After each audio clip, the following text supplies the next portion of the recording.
Hello বন্ধুরা, তোমরা সবাই কেমন আছো? আমি খুব ভালো আছি। আমার একটা নতুন ব্লগে তোমাদের সবাইকে স্বাগত। আজকে সকালে ফুল তুলতে চলে এসেছিলাম বাড়ি থেকে কিছুটা দূরে। আমাদের গাছের ফুল তুলে নিয়েছিল, সকাল থেকে উঠে দেখলাম গাছে একটাও ফুল নেই। তাই জন্য বাড়ির কিছুটা দূরে ফুল তুলতে চলে এসেছিলাম। এসে দেখি গাছে পুরো ফুল ভর্তি। এত সুন্দর লাগছিল গাছটায়, ফুল তুলতেই ইচ্ছা করছিল না, কিন্তু কি করা যাবে, পুজো তো করতেই হবে, ফুল তুলতেই হবে। তাই জন্য আমি ফুল তুলে নিয়েছিলাম।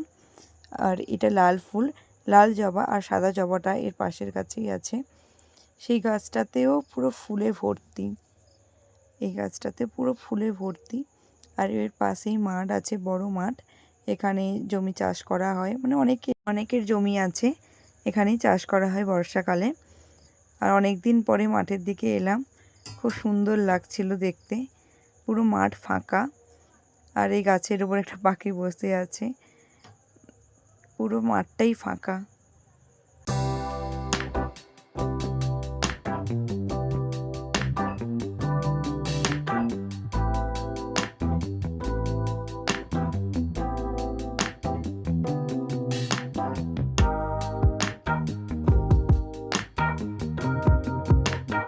তারপর বাড়ি চলে এলাম। বাড়ি এসে আমার নতুন সদস্যর কাণ্ড দেখো, কেমন ঘুমিয়ে আছে। ওর ঘুমানোর স্টাইল দেখলে আমার নিজেরই হাসি লাগে, এরকমভাবে ঘুমোই। তারপরে মাকে পুজো দিয়ে দিলাম সানাড়ু করে। আজকে পুরো ফুলে ভর্তি, ঠাকুরগুলো পুরো ফুলে ভর্তি। এত ফুল পেয়েছি, খুব সুন্দর লাগছিল দেখতে।